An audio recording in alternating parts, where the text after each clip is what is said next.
harap padamu selamanya, curahkan rahmat-Mu dengan limpah. Aku harap selalu padamu ya Yesus, oh berkatilah aku selamanya. Ku harap padamu dan percaya, ya Tuhan janji-Mu genapilah. Aku harap selalu padamu ya Yesus, oh berkatilah aku selamanya.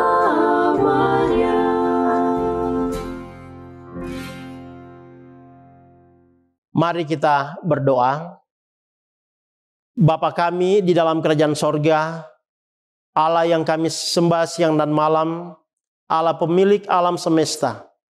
Pada pagi hari Sabat ini, kami mau datang beribadah menyembah Engkau. Biarlah Engkau akan memberkati seluruh rangkaian acara ibadah yang kami akan ikuti, sehingga ibadah kami pada Sabat ini boleh menjadi berkat rohani bagi kami semua, iman kami boleh dikuatkan. Saat ini kami akan merenungkan firman-Mu, Engkau hadir bersama-sama dengan kami. Terpujilah nama-Mu, dalam nama Yesus kami berdoa. Amin. Renungan saya pada saat ini, saya ambil dari buku Yosua pasalnya yang ke-24, ayatnya yang ke-14, dan ayatnya yang ke-15. Firman Tuhan berbunyi demikian. Oleh sebab itu, takutlah akan Tuhan dan beribadahlah kepadanya dengan tulus, ikhlas, dan setia. Jauhkanlah Allah yang kepada nenek moyangmu telah beribadah di seberang sungai Efrat dan di Mesir, dan beribadahlah kepada Tuhan. Tetapi jika kamu anggap tidak baik untuk beribadah kepada Tuhan, pilihlah pada hari ini kepada siapa kamu akan beribadah. Allah yang kepada nenek moyangmu beribadah di seberang sungai Efrat, atau Allah orang Amori yang negerinya kamu diami ini. Tetapi aku dan seisi rumahku, kami akan beribadah kepada Tuhan. Judul renungan saya, pentingnya ibadah keluarga.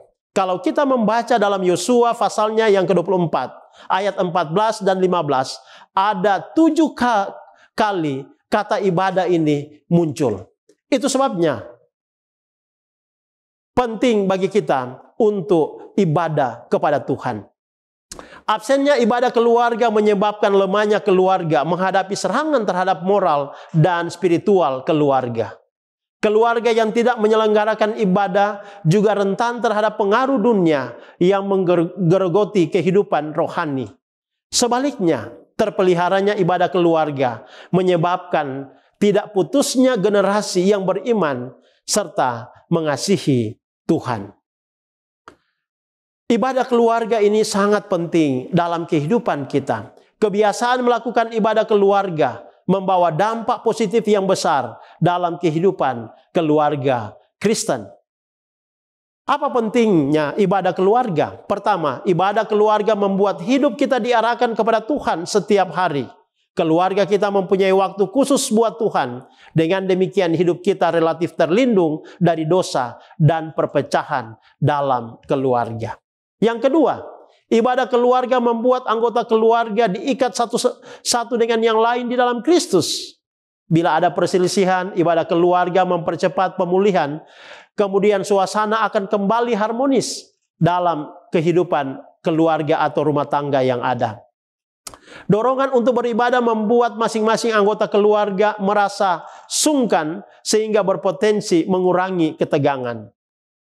Tentu tidak enak rasanya menghadap Tuhan dalam keadaan yang kurang baik dan dengan masih menyimpan kebencian. Dalam keluarga yang bermasalah, sekalipun misalnya ketika salah satu orang tua absen dan bermasalah, adanya ibadah keluarga yang rutin ketika itu diadakan memberikan kekuatan ekstra untuk menghadapi masalah demi masalah. Ada kalanya Tuhan mengadakan pemulihan buat keluarga yang bermasalah ketika anggota keluarga saling mendoakan satu dengan yang lain. Yang ketiga, betapa pentingnya ibadah keluarga. Ibadah keluarga membuat anggota keluarga bertumbuh secara rohani. Anak-anak akan mempunyai kenangan yang indah. Bagaimana mereka dibimbing oleh orang tua mereka dalam hal iman dan juga firman Tuhan. Anak yang terbiasa membaca firman Tuhan akan lebih mudah mengembangkan kepekaan akan hal-hal rohani. Karena itulah perilaku mereka yang bisa terkontrol. Sebaliknya, acap kali orang tua pun diingatkan secara tidak langsung akan perilaku mereka yang tidak sesuai dengan apa yang mereka ajarkan. Dengan demikian orang tua pun lebih waspada akan tingkah laku mereka sendiri. Yang keempat, manfaat dari ibadah. Anak-anak dalam keluarga yang secara rutin menerapkan ibadah keluarga akan lebih mudah diajar dan lebih peka terhadap kebenaran. Mereka secara kritis akan bertanya mengenai arti rohani dari pengalaman-pengalaman mereka. Dampaknya kita pun memiliki lebih banyak kesempatan untuk menjelaskan kebenaran, memahami apa yang mereka pikirkan. Yang kelima, persekutuan keluarga membuat seluruh anggota keluarga lebih kuat untuk menghadapi hidup. Ini dapat terjadi karena ketika kita bersekutu bersama, setiap anggota keluarga memiliki kesempatan untuk saling memperhatikan dan saling mendukung.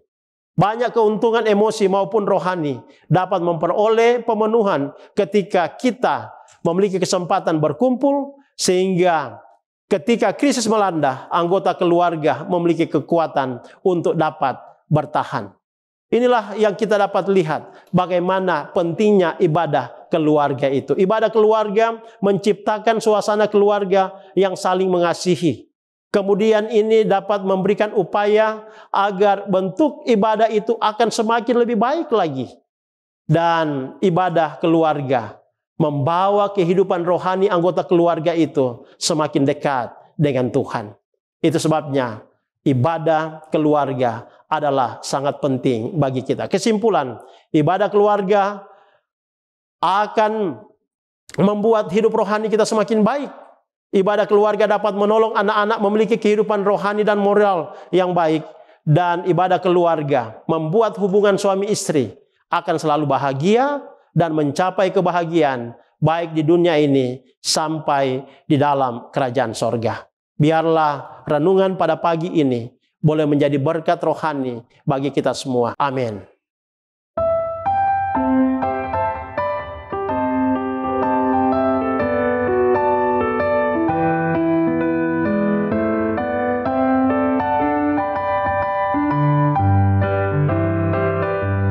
Jalan hidup orang benar diterangi oleh cahaya firman Tuhan.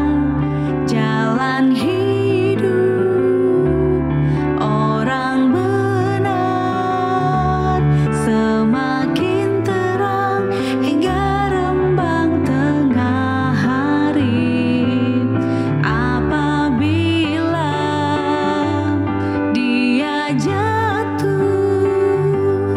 Tidaklah dibiarkan sampai tergeletak, sebab tangan Tuhan jua yang menopangnya dan membangunkan dia kembali. Jalan hidup orang benar diterangi oleh cahaya firman Tuhan. Jalan hidup orang benar semakin terang hingga rembang tengah hari. Apabila dia jatuh, tidaklah dibiarkan sampai tergeletak, sebab tangan Tuhan jua yang menopangnya dan membangunkan dia kembali. Jalan hidup orang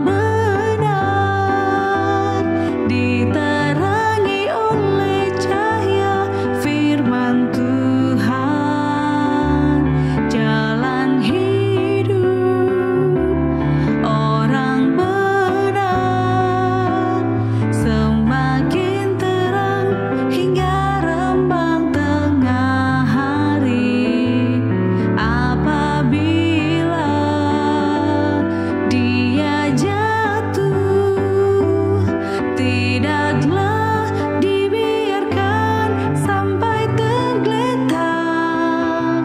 Sebab tangan Tuhan jua yang menopangnya dan membangunkan, dan membangunkan, dan membangunkan dia kembali.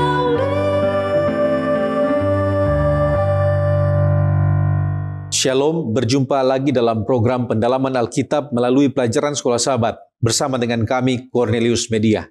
Kita tiba pada pelajaran yang ketiga dengan judul Awal yang Kasar. Kiranya saudara-saudara sudah membaca dan mempelajari Sekolah Sahabat masing-masing sehingga diskusi ini boleh menambah dan memperdalam pengetahuan kita tentang topik Sekolah Sahabat pekan ini. Dan sebelum kita lanjutkan, mari saya undang kita semua untuk berdoa. Bapa di surga, terima kasih untuk berkat yang Tuhan berikan dalam kehidupan kami. Saat ini Tuhan, kami akan mendalami pelajaran Sekolah Sahabat pekan ini. Tuhan, bantu kami dengan tuntunan kuasa Roh Kudus sehingga kami dapat memahaminya. Inilah doa kami Tuhan. Terima kasih, di dalam nama Yesus kami berdoa. Amin. Dalam pendalaman pekan ini saya Pendeta Felix Gosal akan ditemani oleh Pendeta Widodo Purwanto. Dan seperti biasa ada 4 bagian dalam pendalaman kita. Yang pertama kita akan melihat dasar Alkitabiah. Kemudian yang kedua kita akan menggali makna ayat hafalan. Yang ketiga kita akan membahas pokok bahasan Sekolah Sahabat. Dan yang keempat kita akan mempelajari aplikasi atau penerapan dari pelajaran pekan ini. Mari kita mulaikan dengan dasar firman Tuhan. Pelajaran kita pekan ini memiliki beberapa ayat yang menjadi dasar. Yang pertama yaitu Keluaran pasal 5 ayat 1 sampai 23. Ini adalah cerita bagaimana Musa dan Harun meminta Firaun untuk membebaskan orang Israel. Tetapi Firaun menolak dan memperberat penderitaan mereka dengan tidak menyediakan jerami untuk membuat batu bata.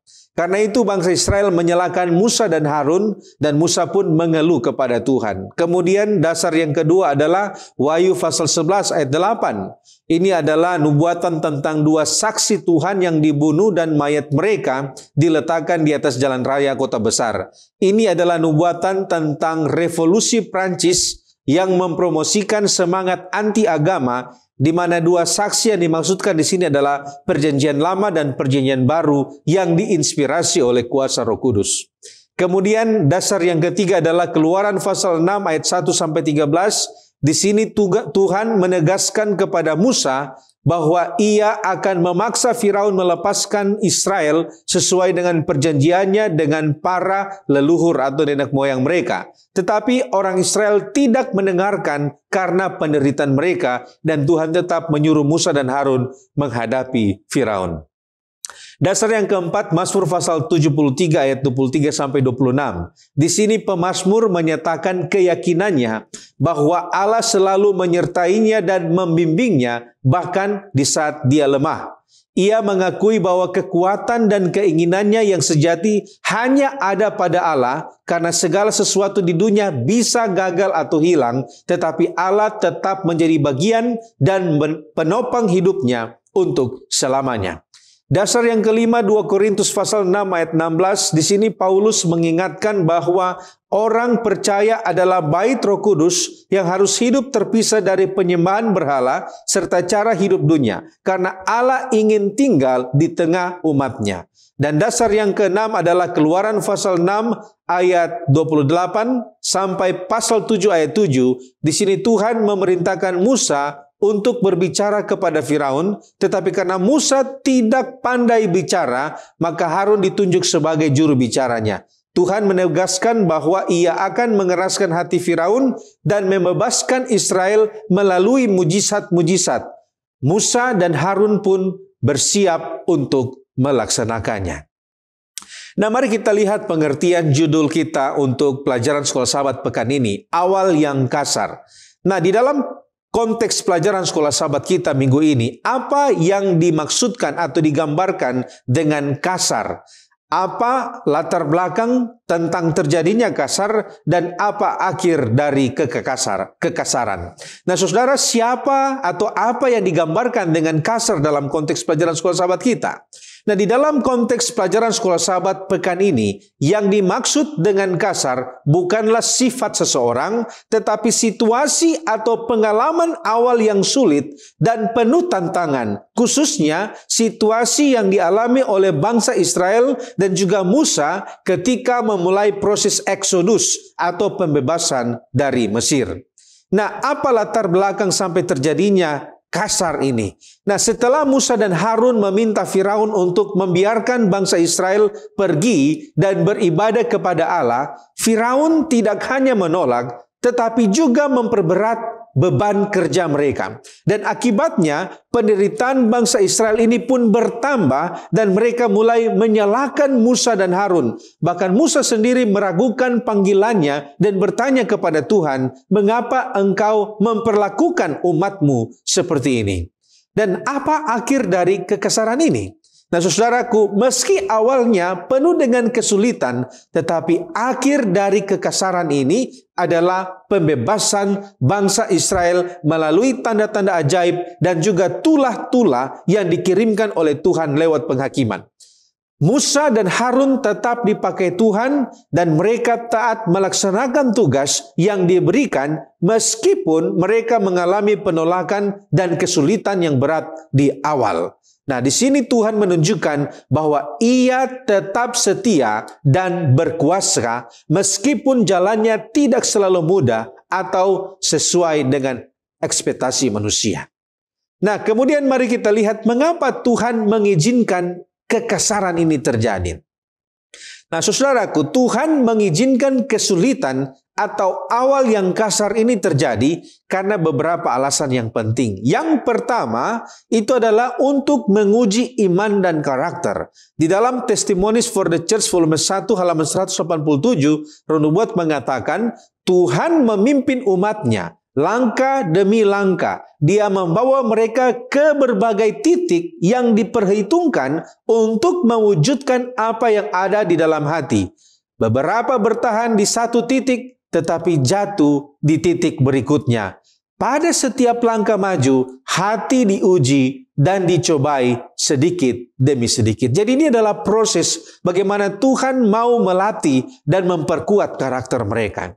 Kemudian alasan yang kedua kenapa Tuhan izinkan awal yang kasar ini terjadi, oleh karena Tuhan mau memperkuat hubungan dia atau umatnya dengan dia, dengan Allah. Di dalam kesulitan, orang lebih cenderung untuk menghampiri Tuhan dalam doa dan juga penyerahan. Sehingga kesulitan terjadi agar iman umat Tuhan itu tumbuh lebih dalam dan lebih tulus. Kemudian alasan yang ketiga adalah untuk menunjukkan kemuliaan Tuhan. Tuhan menggunakan kesulitan untuk menunjukkan kekuatan dan kemuliaannya. Dan di dalam kasus bangsa Israel ini, semakin keras penolakan Firaun, semakin besar mujizat yang Tuhan akan nyatakan melalui tulah yang pada akhirnya membebaskan mereka dari Mesir. Alasan yang keempat, mengapa Tuhan izinkan awal yang kasar? Oleh karena Tuhan mau membersihkan hati dan karakter mereka. Testimonies for the Church volume 5 halaman 82 mengatakan, Tuhan akan menguji iman umatnya.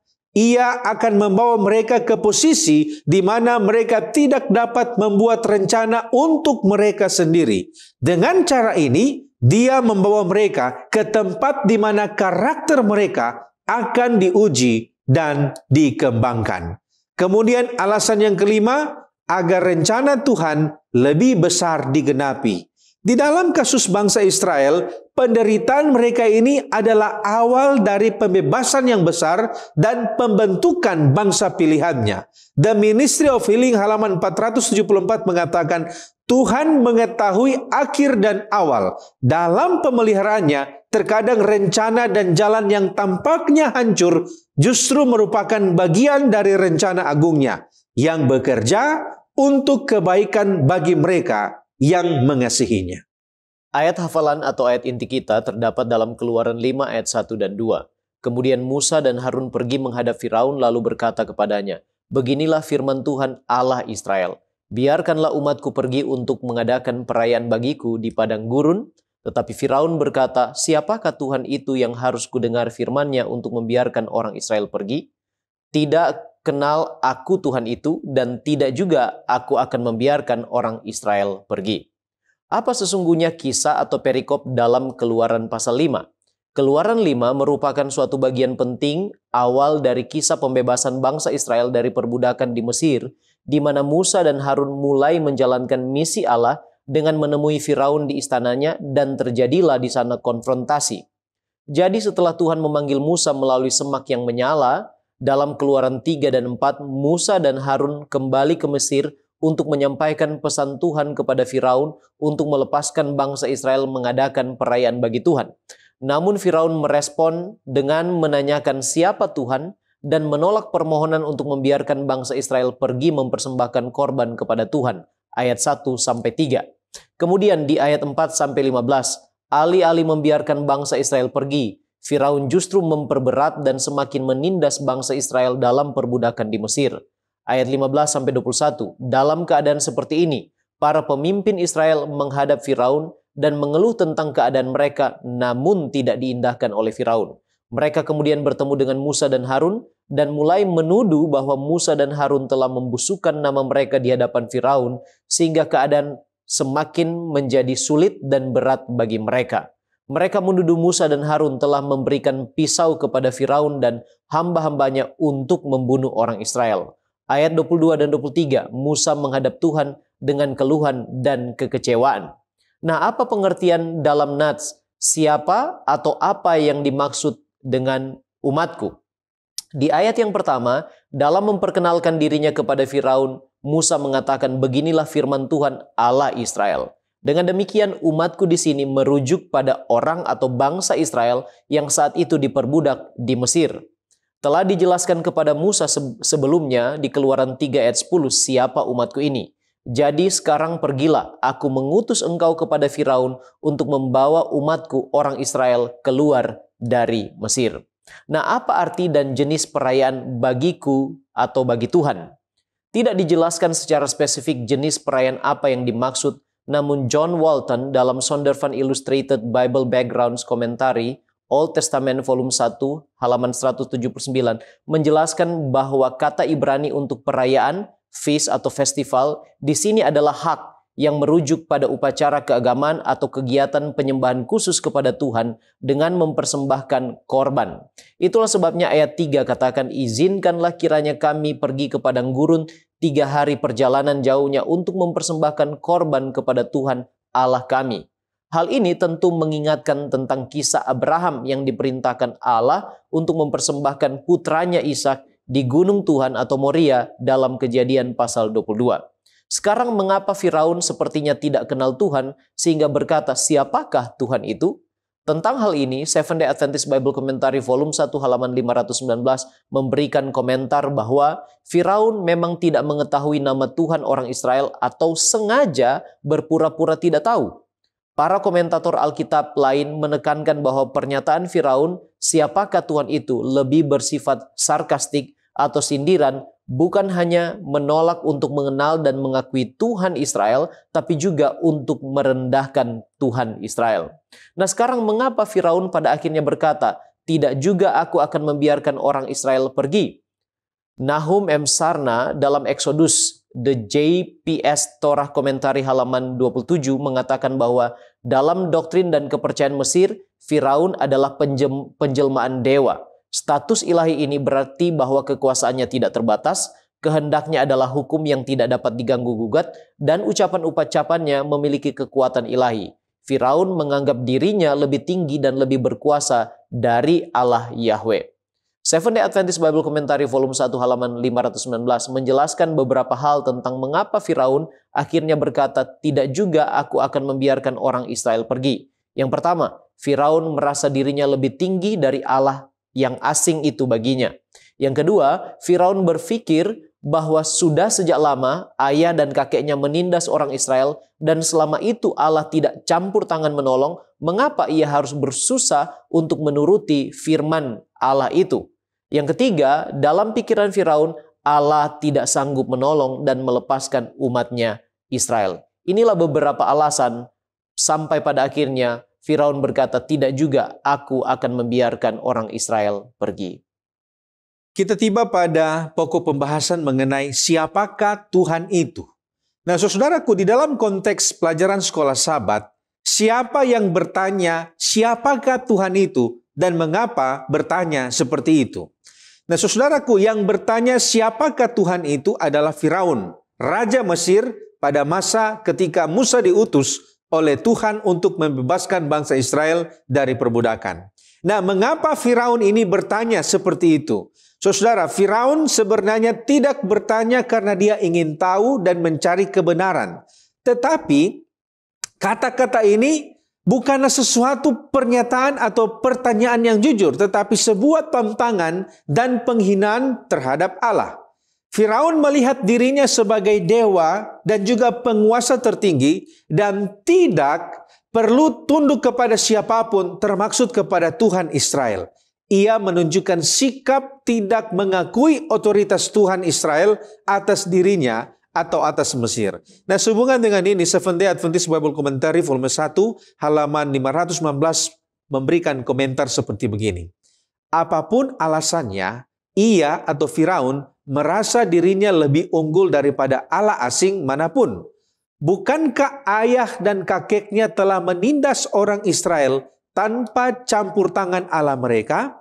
Mengapa ia harus repot-repot memperhatikan Allah yang begitu jelas tidak peduli dengan urusan umatnya sendiri dan tampaknya tidak mampu menolong mereka? Jadi dengan kata lain di sini, Firaun sementara mengejek. Oleh karena beberapa tahun sebelumnya mereka itu hidup di dalam masalah, hidup di dalam kesulitan, dan Firaun mempertanyakan, kalau misalnya mereka ada Allah, di mana Allah itu? Siapa Allah itu? Nah, selanjutnya, mengapa atau apa alasan Firaun tidak mengizinkan umat Israel pergi untuk perayaan bagi Tuhan? Nah, saudaraku, Firaun tidak mengizinkan bangsa Israel pergi untuk beribadah kepada Tuhan karena beberapa alasan. Alasan yang pertama itu oleh karena adanya penolakan terhadap otoritas Tuhan. Di sini kita bisa melihat bahwa Firaun tidak mengakui Tuhan Israel sebagai Allah yang benar dan tidak mau tunduk kepada Allah ini. Kemudian alasannya yang kedua oleh karena kepentingan ekonomi dan politik di Mesir.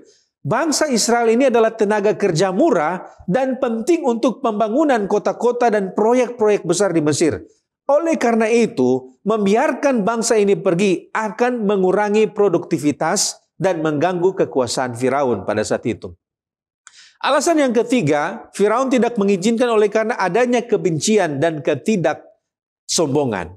Firaun tidak hanya menolak untuk melepas Israel, tetapi juga memperberat mereka dengan memaksa mereka untuk membuat batu bata tanpa jerami. Itu tercatat di dalam Keluaran pasal 5. Kemudian alasan yang keempat oleh karena pengaruh rohani yang gelap.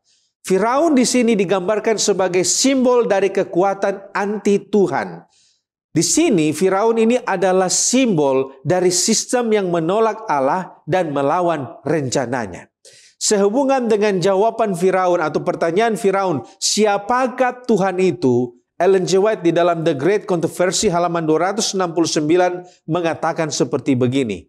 Inilah ateisme dan bangsa yang diwakili oleh Mesir akan menyuarakan penolakan serupa terhadap klaim Allah yang hidup dan akan menunjukkan semangat ketidakpercayaan dan pembangkangan yang serupa. Jadi nubuatan di dalam kitab Wahyu yang menjelaskan bahwa Alkitab ini akan dimatikan dan akan dibuang, akan ditaruh di jalan-jalan. Ini adalah nubuatan bagaimana Alkitab melihat spirit dari Firaun yang menjelekan atau tidak mengakui Tuhan itu akan terjadi juga di masa revolusi Prancis ketika orang-orang tidak mengakui Tuhan dan kemudian muncullah anti agama dan juga munculnya pergerakan ateisme. Nah, kalau begitu, apa yang harus kita jelaskan atau terangkan jika ada orang yang bertanya, siapakah Tuhan itu? Nah, dari perspektif teologi Kristen, pertanyaan Firaun, siapakah Tuhan itu sehingga aku harus mendengarkan suaranya? Ini bukanlah pertanyaan yang lahir dari pencarian kebenaran yang tulus, tetapi ini adalah sebuah kesombongan dan penolakan terhadap otoritas Allah. Ini adalah pertanyaan dari orang yang tidak benar-benar ingin tahu jawabannya. Dan di sini kita perlu memahami bahwa ini adalah pertanyaan yang lahir dari kekerasan hati dan juga penolakan terhadap otoritas Allah. Oleh karena itu, apa yang harus kita lakukan jika kita bertemu dengan orang-orang seperti begini? Hal yang pertama yaitu jangan pernah berdebat dengan orang seperti begini. Evangelism halaman 301 mengatakan, argumen tidaklah sekuat penyajian Kristus yang hidup dan karakter yang konsisten. Ketika mereka yang menentang kita datang dengan kontroversi, marilah kita menyajikan firman dan roh Kristus. Kemudian yang kedua, apa yang kita lakukan ketika bertemu dengan mereka yaitu berdoa di dalam hati agar hati mereka dapat dibukakan dengan kuasa Roh Kudus. Yang ketiga, tetap memberikan kesaksian yang jelas. Meskipun pertanyaan ditujukan dengan sikap yang menentang, tetapi kita tetap harus memberikan kesaksian tentang siapa Allah itu melalui firman-Nya dan karyanya. Kita berpindah pada pokok pembahasan awal yang kasar. Apa sikap atau apa yang diperbuat Musa saat para pemimpin umat Israel marah kepadanya? Alfa Omega Jilid 1 halaman 300 mengatakan bahwa Musa dan Harun merasa susah hati mendengarkan keluhan dan kemarahan mereka. Digambarkan juga dalam Bible komentari kita bahwa Musa dan Harun tidak bisa berkata apa-apa saat itu dan sikap mereka adalah datang menghadap Tuhan satu-satunya penuntun dan sumber jalan keluar bagi mereka. Musa berkata dalam Keluaran 5 ayat 22 dan 23, Tuhan, mengapakah kau perlakukan umat ini begitu bengis? Mengapa pula aku yang kau utus? Sebab sejak aku pergi menghadap Firaun untuk berbicara atas namamu, dengan jahat diperlakukannya umat ini, dan engkau tidak melepaskan umatmu sama sekali. Mengenai sikap dan kata-kata Musa, Seventh-day Adventist Bible Commentary volume 1 halaman 521 mengatakan bahwa kata-kata Musa tidak mencerminkan semangat ketidaksenangan atau pembangkangan, tetapi kebingungan dan keingintahuan. Pertanyaan dan keluhan itu muncul dari iman yang tidak dapat memahami cara Allah bekerja. Pada saat yang sama, ia memohon pertolongan di saat-saat yang sangat dibutuhkan dan untuk menyingkirkan apa yang tampaknya bertentangan dengan sifat dan kehendak Allah. Sekarang apa persepsi pemimpin umat Israel tentang Musa yang akan membebaskan mereka dari penindasan? Dan mengapa para pemimpin umat Israel sampai harus marah? Apakah karena beban yang diputuskan Raja Firaun atau memang karena Tuhan menguji dan memberi pelajaran kepada Musa?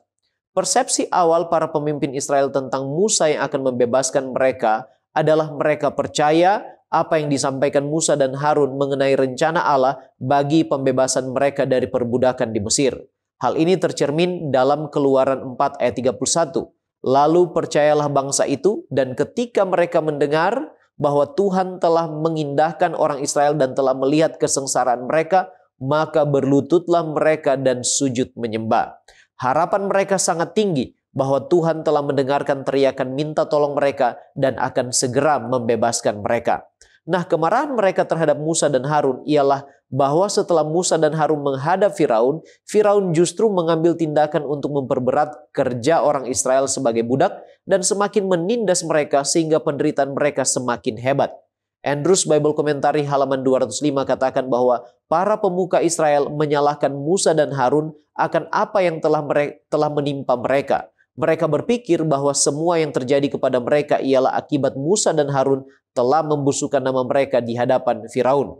Keluaran 5 ayat 21. Lalu mereka berkata kepada keduanya, kiranya Tuhan memperhatikan perbuatanmu dan menghukumkan kamu, karena kamu telah membusukkan nama kami kepada Firaun dan hamba-hambanya, dan dengan demikian kamu telah memberikan pisau kepada mereka untuk membunuh kami.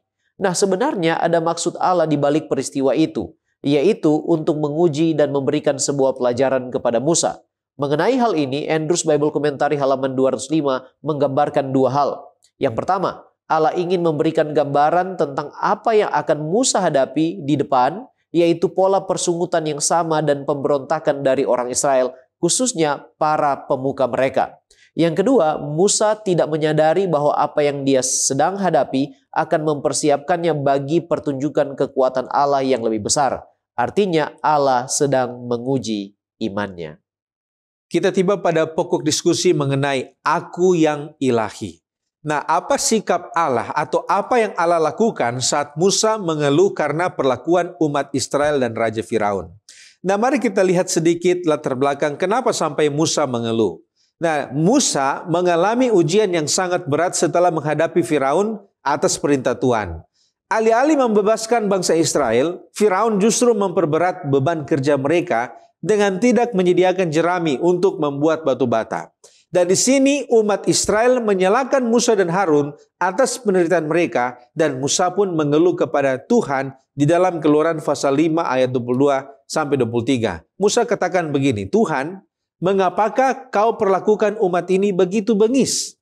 Mengapa pula aku kau utus? Sebab sejak aku pergi menghadap Firaun untuk berbicara atas namamu, dengan jahat diperlakukannya umat ini, dan engkau tidak melepaskan umatmu sama sekali. Nah, dari kata-kata ini kita dapat simpulkan di sini Musa merasa tidak berhasil. Musa merasa tidak dihargai, tidak didukung oleh umat yang ia tolong atau ia coba untuk tolong. Dia merasa Tuhan tidak menempati janjinya. Nah, apa tanggapan Tuhan? Di dalam Keluaran pasal 6 ayat 1 sampai 8, di sini Allah menunjukkan bahwa Dia adalah Allah yang maha bijaksana. Allah tidak marah atau kecewa terhadap keluhan Musa, tetapi justru menegaskan kembali janjinya dengan penuh kasih dan kuasa. Allah tidak menolak keluhan Musa, tetapi menggunakannya sebagai kesempatan untuk mengungkapkan rencananya yang lebih besar. Di dalam Seventh-day Adventist Bible Commentary volume 1 halaman 676, dijelaskan bahwa Allah tidak langsung mengubah keadaan, tetapi menggunakan situasi itu untuk menguji iman Musa dan bangsa Israel. Tuhan ingin mereka mengenalnya lebih dalam dan percaya pada janjinya meskipun situasi tampak buruk. Di dalam volume yang sama halaman 522 sampai 523, Komentari Alkitab Advent mengatakan, hal ini mungkin menjelaskan setidaknya sebagian mengapa Allah tidak menyingkapkan semua yang mungkin ia ungkapkan tentang masa depan. Seandainya para murid mengetahui sebelumnya apa yang akan terjadi bagi guru mereka dan bagi mereka sendiri, mereka tidak mungkin akan pernah mentaati panggilannya, ikutlah aku. Seandainya mereka yang menerima pekabaran Advent sebelum tahun 1844 mengetahui kekecewaan besar dan tahun-tahun cobaan yang akan datang, mungkin tidak akan pernah ada gerakan Advent.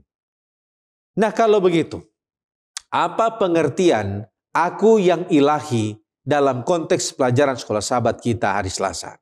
Nah, saudara, pengertian akulah Tuhan di dalam Keluaran pasal 6 ayat 2 menegaskan identitas Allah sebagai Tuhan yang hidup, berdaulat, dan setia. Ini adalah pengungkapan diri Tuhan sebagai Allah yang tidak hanya berbicara, tetapi bertindak untuk menyelamatkan umatnya. Paling sedikit ada 5 aspek pengertian akulah Tuhan di dalam konteks ini. Yang pertama, akulah Tuhan berarti Tuhan akan menepati janjinya. Allah menyatakan dirinya sebagai Allah yang menggenapi apa yang dijanjikan oleh Allah itu sendiri. Kemudian pengertian yang kedua, akulah Allah atau akulah Tuhan berarti Allah lah yang akan menyelesaikan karyanya. Allah adalah Allah yang menyempurnakan apa yang telah Dia mulai. Seperti di dalam penciptaan, nama YHWH muncul setelah pekerjaan penciptaan selesai. Kejadian 2 ayat 4. Demikian juga di dalam keselamatan, nama Tuhan yang awal dan yang akhir akan muncul sepenuhnya dikenal ketika keselamatan umatnya selesai. Wahyu pasal 22 ayat 13. Kemudian yang ketiga, Allah yang menyatakan belas kasihannya. Meskipun ia tidak segera bertindak sesuai waktu manusia, tetapi Tuhan memperhatikan dan menghitung setiap tangisan dan kesengsaraan. Pengertian akulah Tuhan yang keempat yaitu Allah yang bertindak sesuai rencananya. Allah ini menyatakan itu lewat 4 tindakan penyelamatan. Yang pertama, Allah mengatakan, aku akan membawa kamu keluar dari Mesir. Yang kedua, aku akan melepaskan kamu dari perbudakan. Yang ketiga, aku akan menebus kamu dengan tangan yang kuat. Dan yang keempat, aku akan membawa kamu ke tanah Kanaan. Ini adalah janji yang pasti dan tindakan yang pasti terjadi, meskipun umatnya sering ragu dan putus asa. Kemudian pengertian yang kelima, Tuhan yang memiliki tujuan yang mulia, dan tujuan Allah ini adalah menyelamatkan Israel sehingga Ia menjadikan mereka umatnya dan Ia menjadi Allah mereka. Saudaraku yang terkasih, akulah Tuhan bukan saja muncul setiap kali Tuhan berfirman kepada para nabinya, tetapi ini adalah jawaban atas setiap keraguan yang dirasakan di dalam panggilan pelayanan. Terima kasih pendeta. Sekarang kita tiba pada pokok pembahasan tidak petah lidah. Apa arti tidak petah lidah? Dan siapa yang dimaksudkan petah lidah dalam pelajaran sekolah Sabat khususnya hari Rabu? Serta apa jalan keluarnya? Ungkapan tidak petah lidah muncul dalam Keluaran 6 ayat 11. Tetapi Musa berkata di hadapan Tuhan, orang Israel sendiri tidak mendengarkan aku. Bagaimanakah mungkin Firaun akan mendengarkan aku? Aku seorang yang tidak petah lidahnya. Tidak petah lidah menurut Kamus Besar Bahasa Indonesia artinya tidak fasih bicara, tidak baik, lancar, dan pandai dalam berkata-kata. Alkitab Bahasa Inggris menggunakan frase uncircumcised lips, yang menurut Seventh-day Adventist Bible Commentary volume 1 halaman 524 artinya slow of speech, yang merujuk pada pengakuan Musa dalam Keluaran 4 ayat 10. Lalu kata Musa kepada Tuhan, "Ah Tuhan, aku ini tidak pandai bicara, dahulu pun tidak, dan sejak engkau berfirman kepada hambamu pun tidak, sebab aku berat mulut dan berat lidah." Dari konteks Keluaran 6 ayat 11, Musa lah orang itu. Musa mengaku kepada Tuhan bahwa dia tidak pandai bicara. Kalimat yang sama diulangi dalam Keluaran 6 ayat 29. Atas keluhan Musa ini, Tuhan memberikan solusi atau jalan keluar. Keluaran 7 ayat 1 dan 2, berfirmanlah Tuhan kepada Musa, "Lihat, aku mengangkat engkau sebagai Allah bagi Firaun, dan Harun abangmu akan menjadi nabimu. Engkau harus mengatakan segala yang kuperintahkan kepadamu, dan Harun abangmu harus berbicara kepada Firaun, supaya dibiarkannya orang Israel itu pergi dari negerinya." Solusi Allah ialah Harun menjadi nabi bagi Musa untuk berbicara kepada Firaun.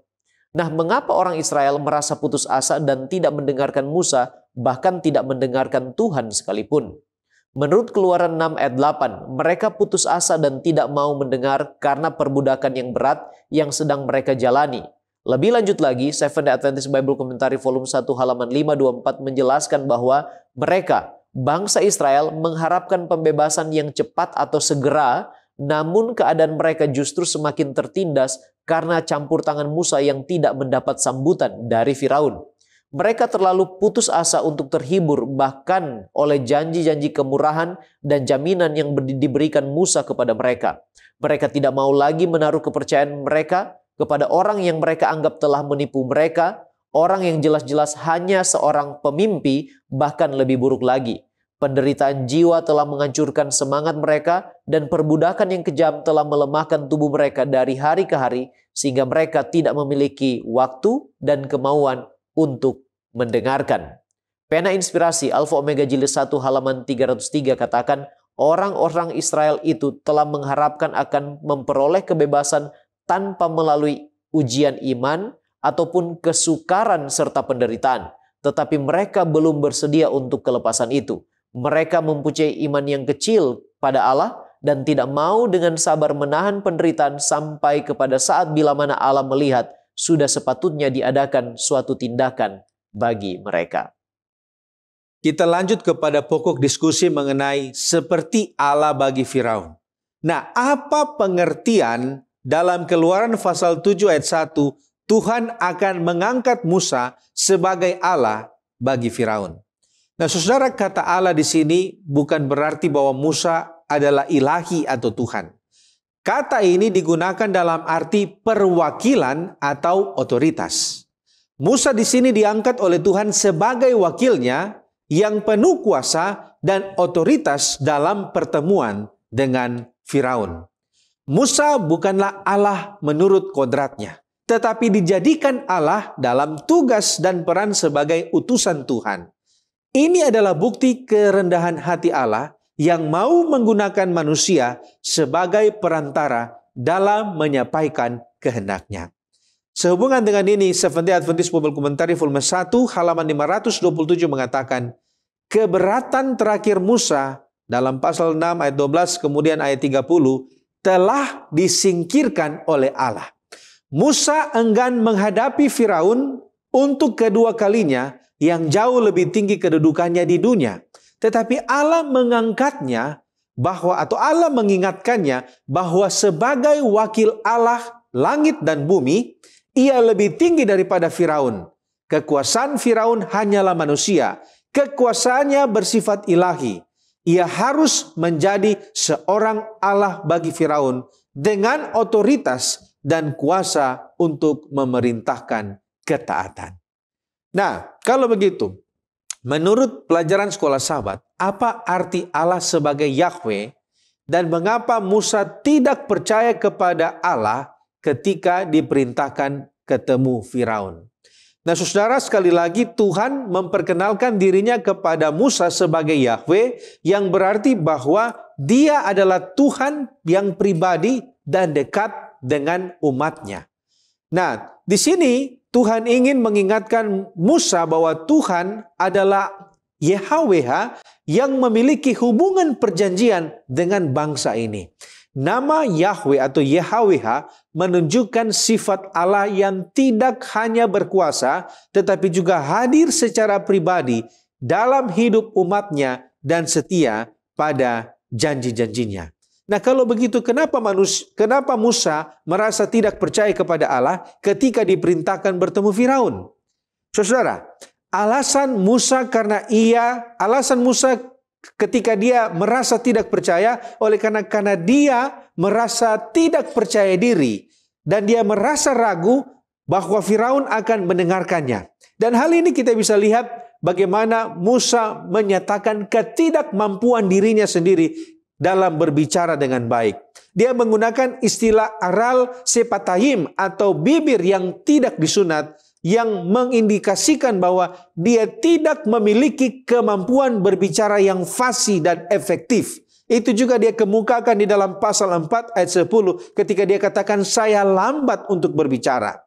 Ini menunjukkan kerendahan hati Musa, tetapi juga keengganannya untuk menjalankan tugas yang terasa terlalu berat baginya.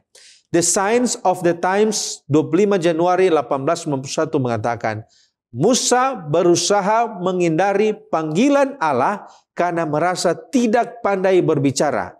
Ia merasa lambat bicara dan kurang cekatan sehingga merasa tidak layak dan takut gagal. Kita tiba pada pendalaman atau pelajaran hari Jumat. Apa latar belakang sehingga Firaun memberikan beban kerja yang lebih berat kepada umat Israel? Dan apakah umat Israel saat itu dibayar? Latar belakang sehingga Firaun memberikan kerja yang lebih berat kepada umat Israel dalam perbudakan ialah pertemuan pertamanya dengan Musa dan Harun, di mana Musa dan Harun atas dasar perintah dan firman Tuhan meminta Firaun mengizinkan bangsa Israel, umat Tuhan, untuk pergi menyembah Tuhan.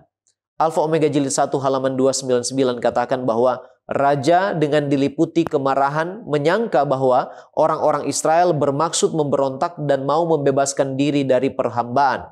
Ketidaksetiaan ini adalah akibat dari kemalasan. Raja mengusahakan agar jangan diberi kesempatan bagi mereka untuk mengadakan rencana-rencana yang membahayakan. Akibatnya, keputusan dibuat pada hari itu juga untuk membuat pekerjaan mereka lebih berat, ketat, dan menekan. Untuk pekerjaan yang dilakukan oleh orang Israel di Mesir sebagai budak, mereka tidak mendapatkan bayaran. Status mereka adalah budak, mereka tidak punya hak untuk menerima bayaran. Jadi saat itu mereka tidak dibayar atas kerja paksa yang mereka jalani. Seventh-day Adventist Bible Commentary volume 1 halaman 512 mengatakan, mereka telah bekerja keras selama beberapa dekade sebagai budak untuk keuntungan orang Mesir yang pajaknya lebih ringan dibandingkan dengan nilai tenaga kerja bebas. Tenaga kerja bebas artinya tidak dibayar yang diberikan oleh orang Ibrani.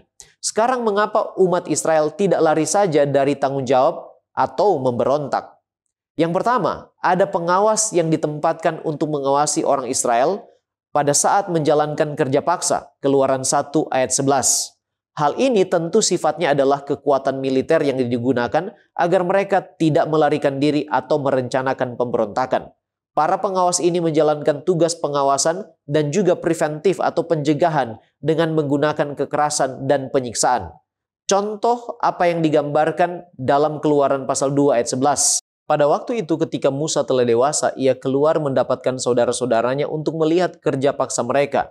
Lalu dilihatnya seorang Mesir memukul seorang Ibrani, seorang dari saudara-saudaranya itu. Artinya, orang Mesir menggunakan kekerasan di sana dalam pengawasan untuk mencegah mereka melarikan diri dan memberontak. Yang kedua, pena inspirasi. Alfa Omega Jilid 1 halaman 300 menginformasikan bahwa ada orang-orang Israel yang diangkat oleh para mandor Mesir untuk menjadi pengawas yang bertanggung jawab mengawasi pekerjaan orang Israel. Artinya mereka menjadi pengkhianat bekerja untuk kepentingan orang Mesir dalam perbudakan orang Israel. Selain itu, mereka telah kehilangan identitas mereka sebagai umat Tuhan karena kawin silang dan pengaruh penyembahan berhala. Mereka telah kehilangan pengetahuan akan hukum-hukum Tuhan dan tidak lagi memiliki iman kepada Allah. Mereka telah merasa lebih senang hidup sebagai budak di Mesir daripada melarikan diri atau memberontak. Alasan lain adalah agar rencana dan kemahakuasaan Allah dinyatakan sesuai dengan apa yang telah difirmankan dan dibuatkannya dalam Kejadian 15 ayat 13-14. Firman Tuhan kepada Abram, ketahuilah dengan sesungguhnya bahwa keturunanmu akan menjadi orang asing dalam suatu negeri yang bukan kepunyaan mereka, dan bahwa mereka akan diperbudak dan dianiaya 400 tahun lamanya. Tetapi bangsa yang akan memperbudak mereka akan kuhukum, dan sesudah itu mereka akan keluar dengan membawa harta benda yang banyak. Kita tiba pada aplikasi. Apa yang kita harus lakukan jika sesama kita menolak atau menentang kita? Nah, secara ringkas ada 5 langkah yang dapat kita lakukan jika kita berhadapan dengan orang yang menolak atau menantang kita. Yang pertama, jangan terpancing pada pertikaian atau membalas dengan perkataan kasar. Counsels to Writers and Editors, halaman 55 mengatakan, seringkali orang-orang yang digerakkan oleh iblis mencoba untuk menimbulkan pertengkaran, dan mereka yang memberi jawaban dengan keangkuhan dan kemarahan hanya akan menyuburkan api permusuhan itu. Jangan balas dendam, tetapi tundukkanlah setiap pemikiran kepada Kristus dan janganlah terlibat dalam perdebatan yang sia-sia. Yang kedua yang dapat kita lakukan adalah sabar, rendah hati, dan tunjukkan kasih, karena lawan juga bisa jadi disesatkan atau keliru. Evangelism halaman 305 mengatakan, kita harus melakukan segala sesuatu dengan kasih. Kita harus memperlakukan semua orang dengan kesabaran dan kelemah lembutan. Kita harus mengingat bahwa banyak jiwa yang bertindak salah bukan karena kejahatan, tetapi karena tersesat dan tidak memahami kebenaran. Kemudian yang bisa kita lakukan, hal yang ketiga adalah berdiri teguh pada iman dan berpegang teguh pada firman Allah sebagai dasar kebenaran. Artinya jangan sampai goyah. Kemudian yang keempat yang bisa kita lakukan, fokus saja pada pekerjaan pelayanan dan menyebarkan kebenaran dan tidak perlu membesar-besarkan persoalan. Dan yang kelima, berdoa, serahkan hasilnya kepada Tuhan yang adil dan berkuasa. Ellen G. White di dalam buku Prayer mengatakan, dalam menghadapi tantangan dan penolakan, janganlah menyerah atau putus asa. Berdoalah dengan tekun, serahkanlah segala sesuatu ke dalam tangan Tuhan, dan percayalah bahwa Dia akan melindungi dan menuntun. Terima kasih Pendeta. Sebagai penutup, apa yang harus kita lakukan jika kita harus menegur atau menentang orang lain yang melakukan kejahatan? Yang pertama, yang harus kita lakukan sebelum pergi menegur adalah berdoa, meminta kuasa ilahi agar ketika kita harus menegur, panggilan itu benar-benar datangnya dari Tuhan, bukan berdasarkan penghakiman pribadi. Dengan doa, kita akan memiliki hikmat, kuasa, dan roh pengendalian diri. Dalam doa, kita juga memeriksa diri kita sendiri agar jangan jatuh ke dalam pencobaan. Alkitab memberikan beberapa prinsip jika kita harus menegur orang lain atau menentang tindakan mereka yang salah. Yang pertama, tidak boleh ada roh permusuhan dalam menegur. Teguran itu harus berdasarkan kasih dan roh persaudaraan. 2 Tesalonika 3 ayat yang ke-15. Yang kedua, tegur dan nasihati dengan segala kesabaran.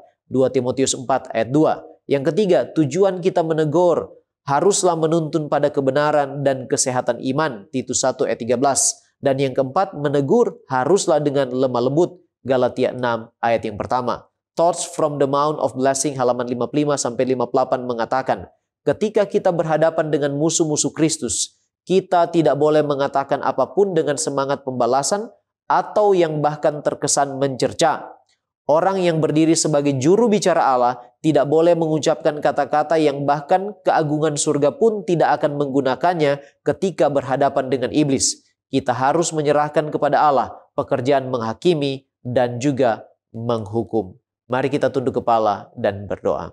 Bapa kekal Allah kami di sorga, kami bersyukur memiliki Allah yang baik dan setia seperti Engkau, yang telah menuntun kami dan memberi kesempatan kepada kami untuk belajar firman-Mu.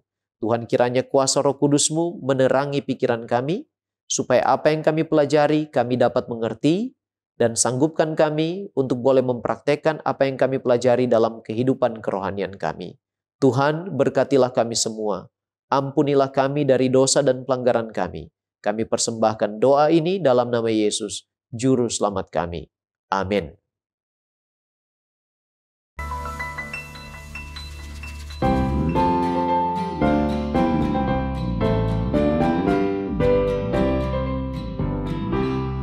Pada negeri amat indah Tuhan sedia bagi kita, amat mulia cahayanya, ku rindu tiba di sana.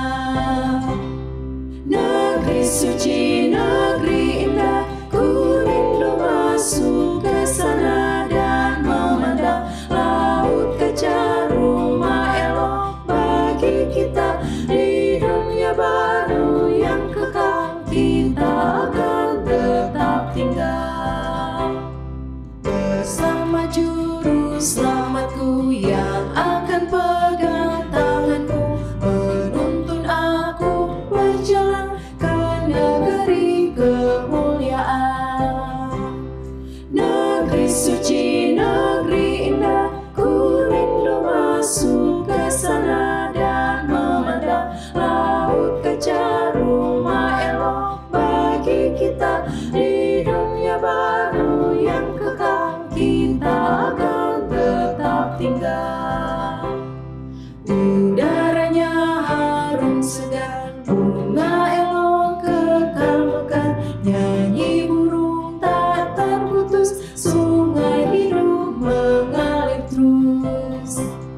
Negeri suci, negeri indah, ku rindu masuk ke sana dan memandang laut kaca, rumah elok bagi kita di dunia baru yang kekal, kita akan tetap tinggal. Alunan musik menggema, teramat merdu suaranya, malaikat memuji Tuhan bersama umat tebusan. Negeri suci, negeri indah, ku rindu masuk ke sana dan memandang laut kaca, rumah elok bagi kita di dunia baru yang kekal, kita akan tetap tinggal.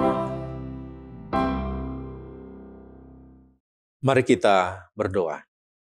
Bapa kami di surga, terima kasih Tuhan untuk kesempatan yang indah. Kami boleh menikmati detik-detik yang suci pada hari Sabat ini. Terima kasih Tuhan begitu baik dalam kehidupan kami. Memberikan kami kekuatan, kesehatan, damai sejahtera. dan berkat yang melimpah-limpah yang tidak dapat kami sebutkan satu persatu. Pada hari yang diberkati Tuhan ini, kami datang dengan penuh kerendahan hati, meminta pengampunan dari Tuhan. Oleh karena kami percaya, ada saja kata-kata kami, angan-angan hati kami, bahkan tindakan-tindakan kami, yang kami lakukan melukai hati Tuhan dan sesama kami. Saat ini Tuhan, kami meminta pengampunan. Ampunilah kami Tuhan, layakanlah kami di hadapan hadirat-Mu. Bersihkanlah hati kami dari segala kejahatan dan dosa. Dan biarlah Tuhan, kami boleh mendekati tahta hadirat Tuhan dan menikmati persekutuan dengan Tuhan pada saat ini. Pada waktu yang diberkati Tuhan ini, kami datang untuk menyerahkan hamba Tuhan Pendeta Friendly Anto yang akan menjadi perwakilan Tuhan di dalam menyampaikan kabar keselamatan bagi kami semua. Kiranya urapan Roh Kudus akan menjadi bagian hamba Tuhan Pendeta Anto, sehingga apa yang akan disajikan pada hari Sabat ini benar-benar menguatkan iman kami dan membawa kami lebih dekat dengan Tuhan. Memberkati sahabat-sahabat Cornelius Media yang saat ini sementara menyaksikan siaran ini di mana saja berada, dalam kondisi mereka masing-masing. Apakah mereka dalam pergumulan, Tuhan berkati. Dalam kehidupan dan pergumulan sebagai seorang ayah, orang tua, ibu, Tuhan berkati mereka. Yang sementara sakit, Tuhan berikan kesehatan. Yang sementara bergumul dalam masalah keuangan, Tuhan berikan berkat. Yang memiliki persoalan-persoalan dalam kehidupan mereka, entah itu dalam pekerjaan, pendidikan, berikan jalan keluar yang terbaik. Kami serahkan mereka yang sementara berduka, Tuhan hiburkan dan kuatkan. Apa saja persoalan yang sementara dihadapi oleh umat Tuhan yang menyaksikan siaran ini, Tuhan jamah, kuatkan iman mereka, berikan kedamaian dan kemenangan. Kiranya persekutuan kami dengan Tuhan, lewat persekutuan iman pada hari Sabat ini, akan semakin nyata saat kami menyaksikan dan mendengarkan firman Tuhan ini. Biarlah Tuhan akan menolong kami sehingga kami dapat memahami firman Tuhan ini dengan baik, yang akan mengubah kami dan memberikan kami kekuatan dan damai sejahtera. Terima kasih banyak ya Tuhan, inilah doa dan permohonan kami. Ampuni dosa kami Tuhan, karena kami sudah berdoa di dalam nama Yesus, yang adalah Tuhan dan Juru Selamat kami. Amin.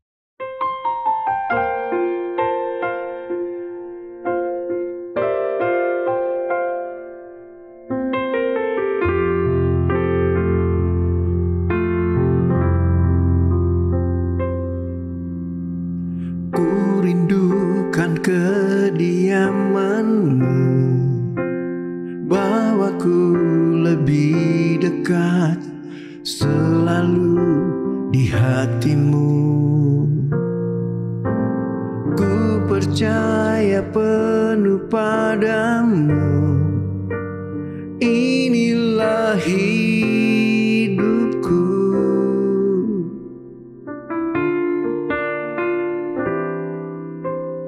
Bukan dengan hanya melihat, namun dengan percaya ku ada karena-Mu. Ku berikan seluruh hidupku hanya kepadamu.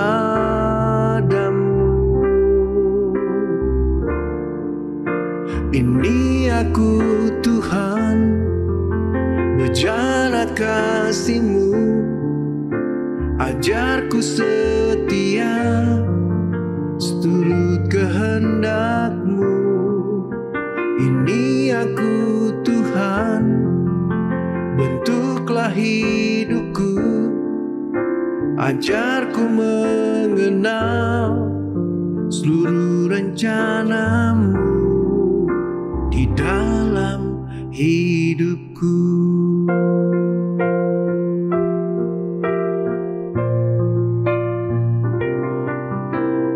Ku rindukan kediaman-Mu, bawaku lebih dekat selalu di hati-Mu. Ku percaya penuh padamu, inilah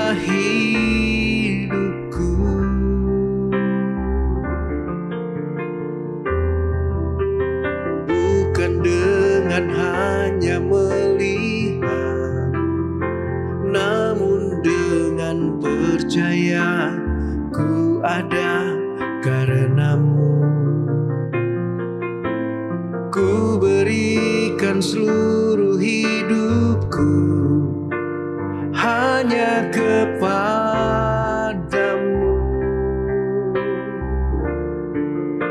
Ini aku Tuhan, bejana kasih-Mu, ajarku setia, seturut kehendak-Mu.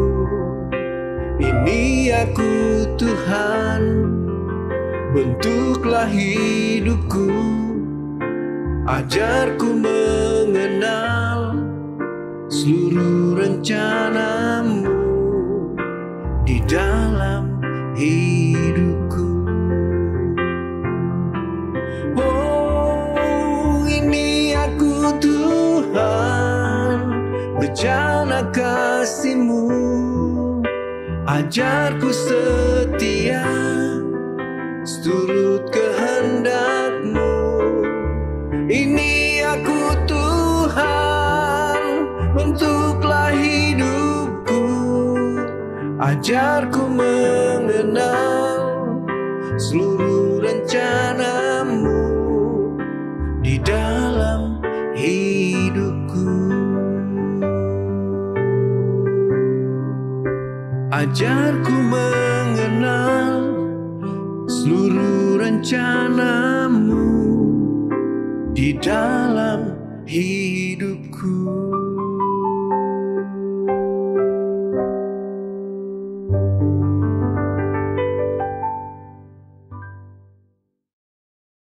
Shalom, selamat hari Sabat untuk sahabat-sahabat Cornelius Media yang ada di mana saja. Saat ini kita akan belajar firman Tuhan. Tapi sebelumnya saya mengajak kita semua untuk berdoa. Mari kita berdoa.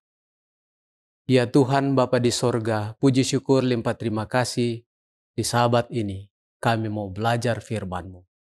Kami mohon tuntunan Roh Kudus-Mu untuk kami mengerti kehendak Tuhan pada sabat ini.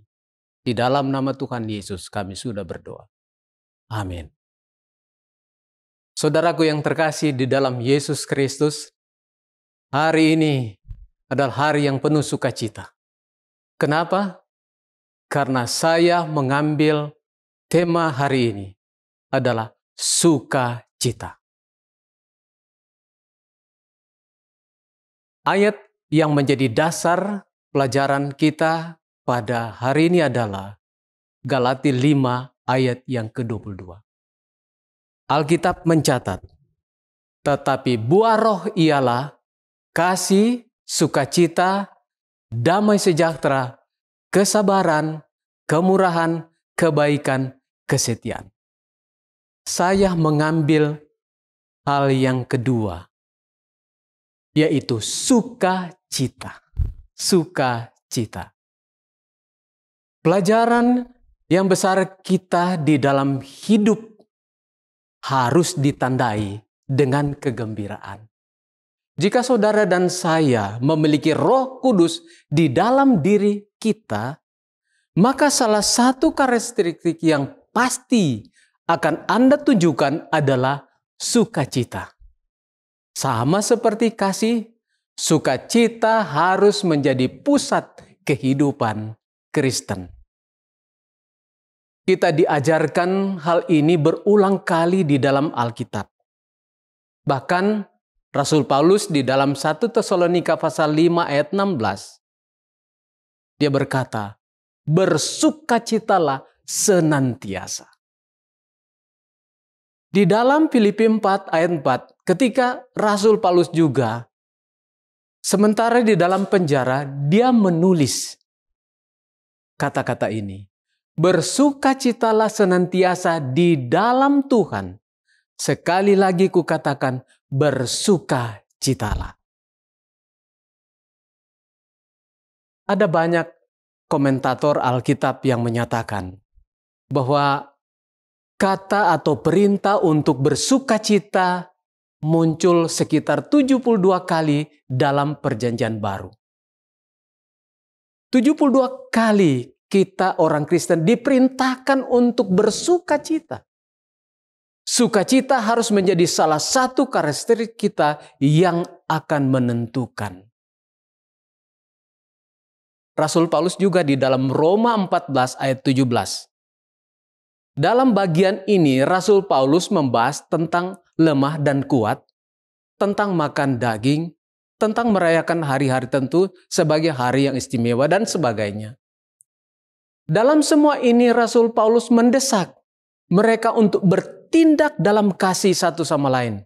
Kemudian ia menulis, kerajaan Allah bukanlah soal makan dan minum, tapi soal kebenaran, damai, sejahtera, dan sukacita oleh Roh Kudus.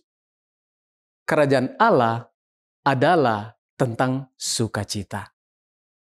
Saudaraku, bila kita pergi ke buku Yohanes, khususnya dalam doa Yesus dalam Yohanes pasal 17, ada beberapa hal yang ditunjukkan di sana.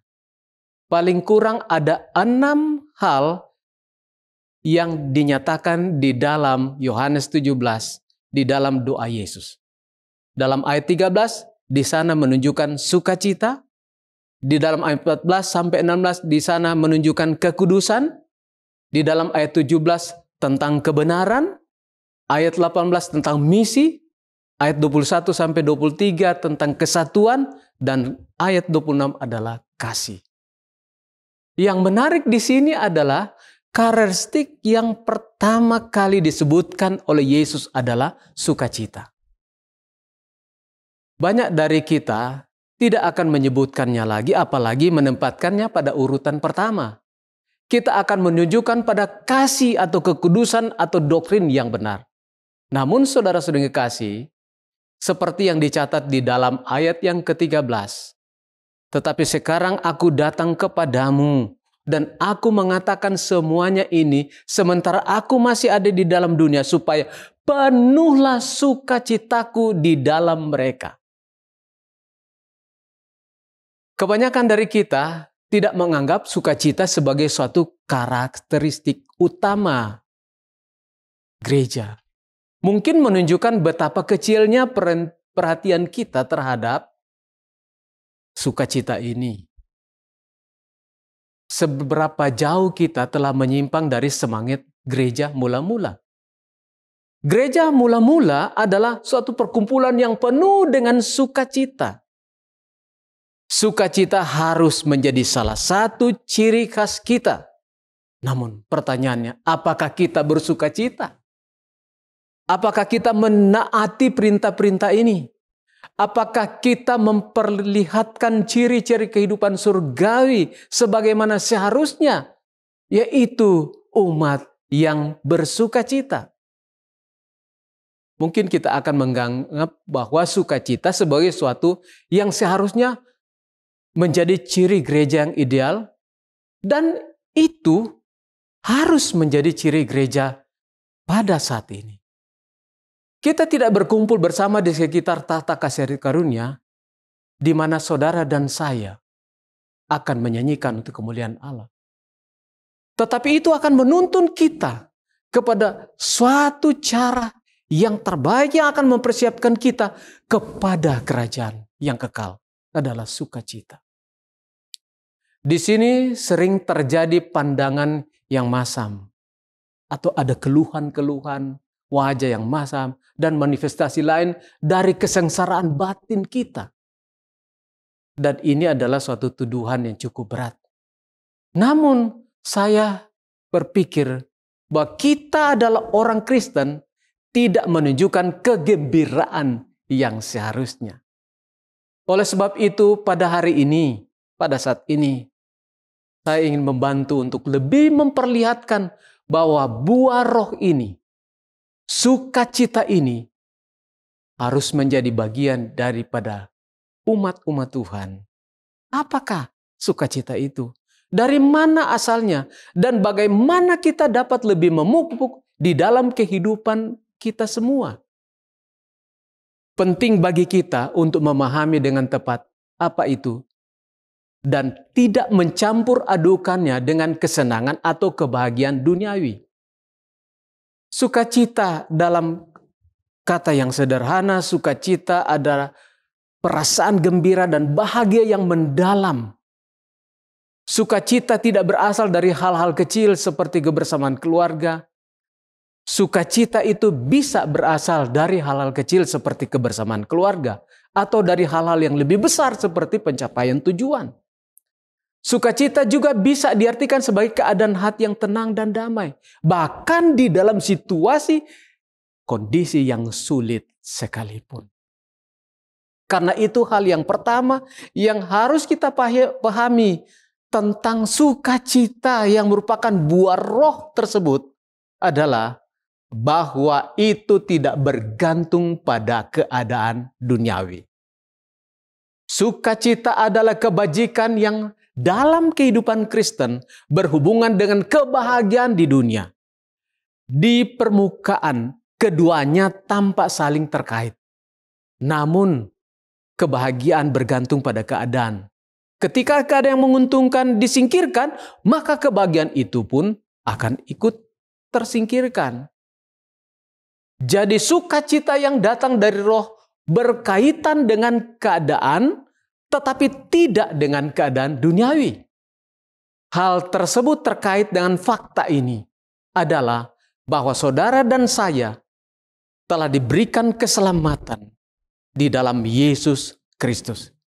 Inilah perbedaan mendasar antara sukacita duniawi atau kebahagiaan duniawi dengan sukacita dari Roh Kudus. Sukacita yang datang dari Roh Kudus tidak bergantung pada keadaan duniawi.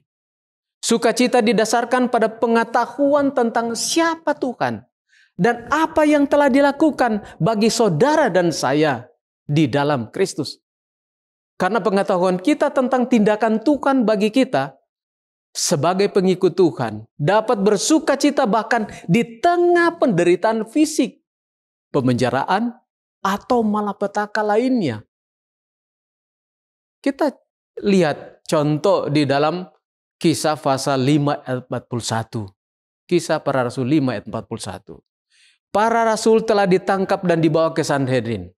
Mereka diperingatkan untuk tidak mengajar lagi dalam nama Yesus dan mereka dicambuk lalu dibebaskan. Alkitab mencatat, para rasul meninggalkan mahkamah agama dengan gembira karena mereka telah dianggap layak menderita penghinaan oleh karena nama Yesus. Luar biasa. Mereka bersukacita meskipun menderita penganiayaan. Sukacita mereka tidak bergantung pada keadaan duniawi. Seorang pengikut Tuhan dapat bersukacita dengan puas dalam keadaan apapun. Itulah sebabnya Rasul Paulus memberitahu kita di dalam buku Tesalonika untuk bersukacita senantiasa seperti yang ditulisnya di dalam jemaat dari jemaat Filipi dari sel penjaranya. Dalam Filipi pasal 4 ayat 11 sampai 13, kukatakan ini bukanlah karena kekurangan. Sebab aku telah belajar mencukupkan diri dalam segala hal. Aku tahu apa itu kekurangan. Dan aku tahu apa itu kelimpahan. Dalam segala hal, dalam segala perkara tidak ada sesuatu yang merupakan rahasia bagiku. Baik dalam hal kenyang maupun dalam hal kelaparan. Baik dalam kelimpahan maupun dalam hal kekurangan. Segala perkara dapat kutanggung di dalam Dia yang memberikan kekuatan kepadaku. Paulus dapat merasa puas di penjara. Ia dapat bersukacita di penjara karena ia mengetahui hal-hal tertentu. Sebagai pengikut Tuhan, kita perlu memahami hal yang sama. Realitas rohani yang sama. Apa alasannya? Alasan kita bersukacita selalu. Bersukacita dalam segala keadaan karena kita memiliki sesuatu yang begitu hebat, begitu menakjubkan, yang merupakan hal terbaik yang saudara dan saya miliki. Kita memiliki Kristus. Di dalam Dia kita memiliki keselamatan. Di dalam Dia kita memiliki hidup. Di dalam Dia hidup yang penuh kelimpahan. Inilah alasannya. Sukacita itu ada di dalam kehidupan kita. Ingatkah saudara dan saya apa yang dikatakan malaikat kepada para gembala di Bethlehem setelah Yesus lahir? Dalam Lukas pasal 2 ayat 10-11. Jangan takut, aku memberikan kepadamu kabar baik, kabar sukacita besar untuk seluruh bangsa. Hari ini telah lahir bagimu juru selamat, yaitu Kristus Tuhan di kota Daud. Itulah alasan sukacita kita. Kristus dan keselamatan yang kita miliki di dalam Dia. Sukacita ini melampaui segala sesuatu. Ingat apa yang Yesus katakan tentang kerajaan sorga? Di dalam Matius pasal 13 ayat 44-45. Dia juga berkata, kerajaan sorga itu seumpama harta yang terpendam di ladang. Ketika seorang menemukannya, ia menyembunyikannya lagi. Lalu karena gembira, ia menjual seluruh miliknya dan membeli ladang itu. Demikian pula kerajaan sorga itu seumpama seorang pedagang yang mencari mutiara yang indah. Setelah ditemukannya mutiara sangat berharga, ia pergi menjual seluruh miliknya dan membeli mutiara itu. Kerajaan sorga bagaikan mutiara yang sangat berharga. Jika Anda memilikinya, Anda memiliki segalanya. Jika saudara tidak memilikinya, maka saudara tidak memiliki apapun. Apa yang kita miliki begitu besar sehingga melampaui segala sesuatu yang lain. Rasul Petrus dalam 1 Petrus 3, 1 Petrus 1 ayat 3-6 ia menulis, terpujilah Allah Bapa Tuhan kita Yesus Kristus, yang karena rahmat-Nya yang besar telah melahirkan kita kembali kepada suatu pengharapan yang hidup melalui kebangkitan Kristus dan antara orang mati, untuk menerima suatu bagian yang tidak dapat binasa, yang tidak dapat cemar, yang tidak dapat layu, yang tersimpan dalam sorga bagi kamu. Kamu yang dipelihara dalam kuasa Allah karena imanmu sampai kedatangan keselamatan yang telah tersedia untuk dinyatakan pada akhir. Bergembiralah akan hal itu. Sekalipun sekarang ini kamu seketika harus berduka cita oleh berbagai pencobaan. Mereka bersuka cita. Meskipun mereka mengalami kesulitan besar.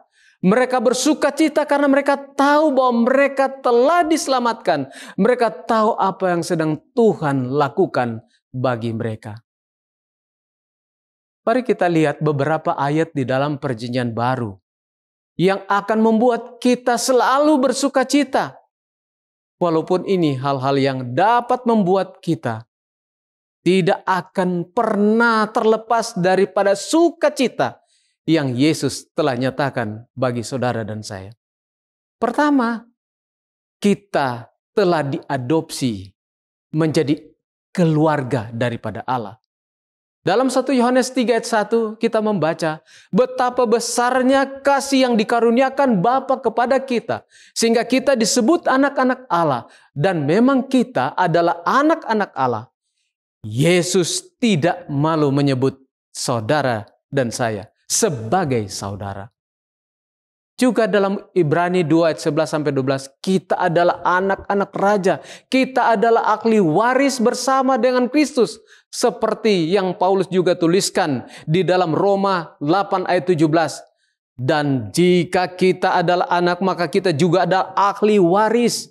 Maksudnya orang-orang yang berhak menerima janji-janji Allah yang akan menerimanya bersama dengan Kristus. Yaitu jika kita menderita bersama-sama dengan Dia. Supaya kita juga dipermuliakan bersama-sama dengan Yesus. Kita menjadi anak-anak Allah.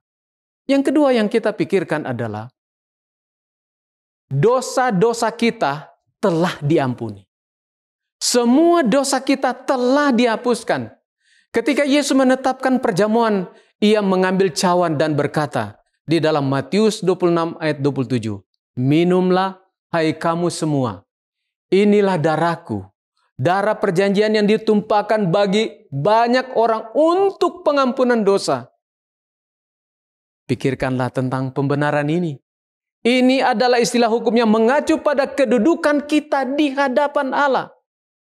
Seperti yang dikatakan oleh Rasul Paulus juga dalam Roma 8 ayat 1. Karena itu sekarang tidak ada lagi penghukuman bagi mereka yang ada di dalam Kristus Yesus.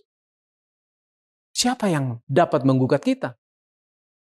Allah sendiri yang telah membenarkan kita. Yang berikut yang kita boleh pikirkan, bahwa Roh Kudus telah diam di dalam diri kita. Dalam 2 Korintus 1 ayat 21 sampai 22 kita membaca, sebab Dia yang telah meneguhkan kami bersama-sama dengan kamu di dalam Kristus adalah Allah yang telah mengurapi, memeteraikan tanda miliknya atas kita, dan yang memberikan Roh Kudus di dalam hati kita sebagai jaminan dari semua yang telah disediakan Allah untuk saudara dan saya. Luar biasa. Ia memberikan Roh Kudus di dalam hati kita. Sehingga Rasul Paulus juga menyatakan jaminan ini dalam Roma 8 ayat yang ke-28. Kita tahu bahwa dalam segala hal, ya, Allah turut bekerja untuk mendatangkan kebaikan bagi mereka yang mengasihi Dia, yaitu mereka yang terpanggil sesuai dengan rencananya. Saudaraku yang kekasih dalam Yesus Kristus, sekarang saya bisa terus dan terus. Namun saya sudah cukup menjelaskan kepada kita semua bahwa keselamatan yang saudara dan saya miliki di dalam Kristus begitu besar sehingga orang tidak mungkin menginginkan lebih. Sementara itu, Dia telah menempatkan saudara di sini untuk menunjukkan kasih-Nya, sukacitanya kepada orang lain. Dia telah melakukan itu agar Dia dimuliakan dan orang-orang lain akan mengenalnya melalui saudara dan saya.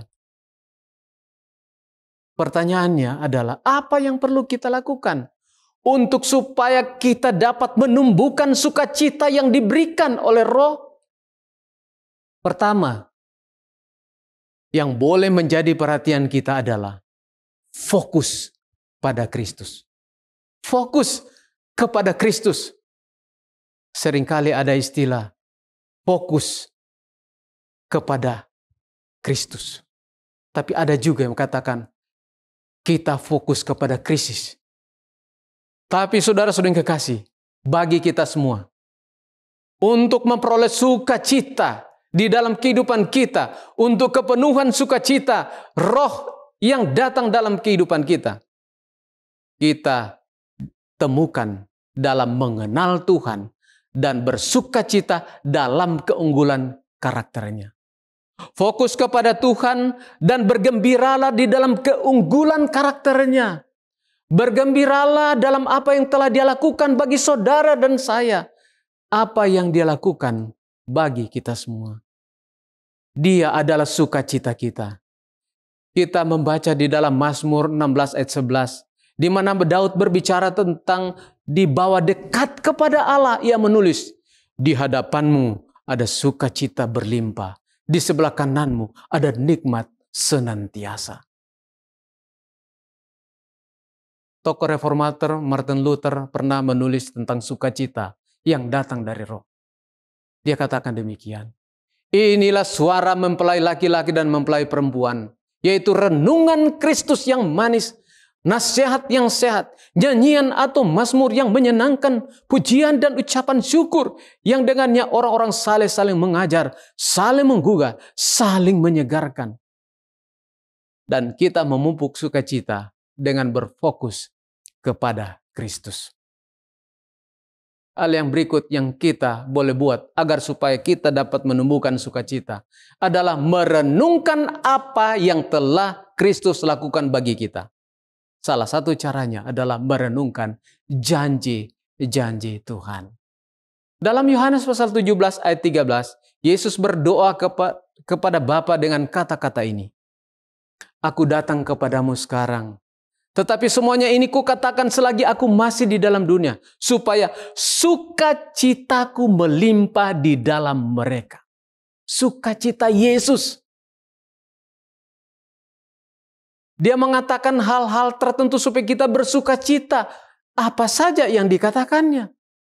Jika kita melihat ayat-ayat sebelumnya, kita melihat bahwa dia berbicara bagaimana melindungi mereka, bagaimana menjaga mereka tetap aman, bagaimana kitab suci itu dapat diandalkan.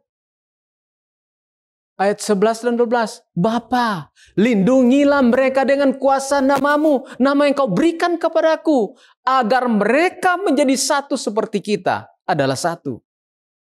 Ketika aku bersama mereka, aku melindungi mereka dan menjaga mereka tetap aman dan dengan nama yang kau berikan kepadaku. Tidak ada yang kehilangan kecuali mereka yang ditakdirkan untuk binasa sehingga kitab suci akan digenapi. Saudaraku, ayat 24, Bapa, aku ingin agar mereka yang telah Engkau berikan kepadaku berada bersama-sama dengan aku di mana aku berada dan melihat kemuliaanku, yaitu kemuliaan yang telah Engkau berikan kepadaku. Karena Engkau mengasihi aku sebelum dunia dijadikan. Kebenaran Tuhan, janji yang kita temukan dalam firman-Nya, janji perlindungan Tuhan, janji kemuliaan masa depan bagi kita, hal-hal ini seharusnya memberikan kita sukacita. Dan yang ketiga, bagaimana kita bisa mengembangkan, memupuk sukacita ini?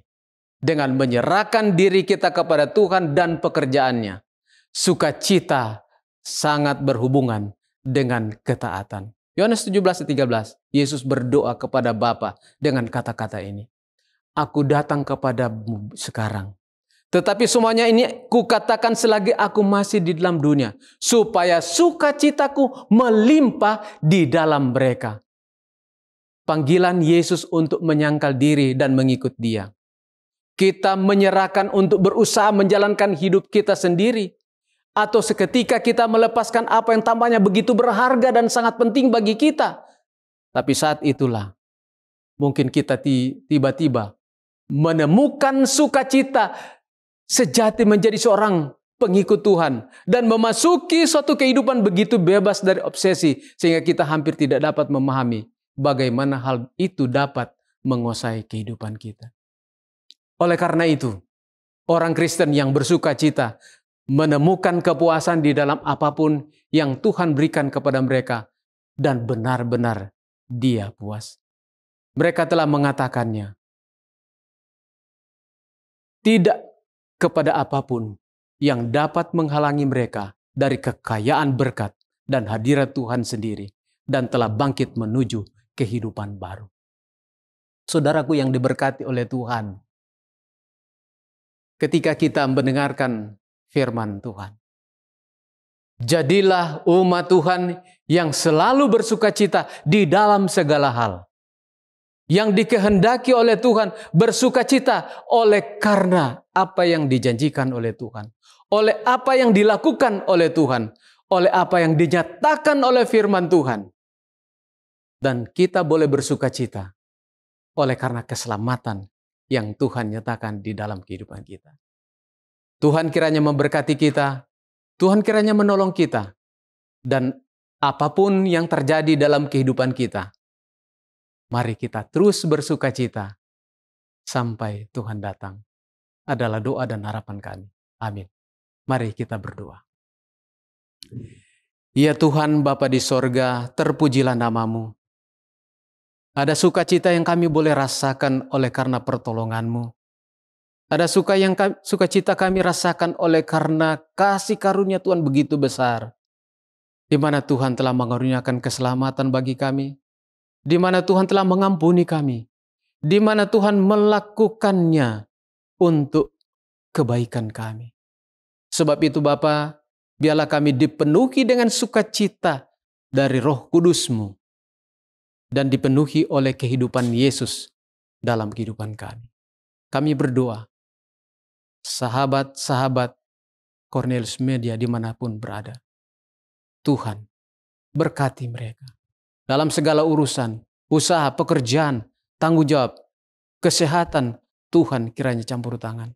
Tuhan akan memberkati semuanya dan ada sukacita oleh karena bisa melakukan apa yang dikehendaki oleh Tuhan. Memberkati juga ya Bapa, Yayasan Cornelius, kiranya Tuhan juga akan menolong. Sehingga pelayanan yang dijalankan ini akan dapat menjadi berkat bagi orang lain. Sekali lagi Tuhan, Engkau kiranya akan menuntun kami dengan Roh Kudus-Mu, dan sukacita iman ini akan terus berlangsung sampai Tuhan datang. Kiranya kasih dan damai sejahtera daripada Allah Bapa, Yesus Kristus dan Roh Kudus akan dapat melindungi kami hari ini dan seterusnya. Hamba berdoa dan mengucap syukur di dalam nama Tuhan Yesus Kristus, Juru Selamat dan Penebus kami. Amin.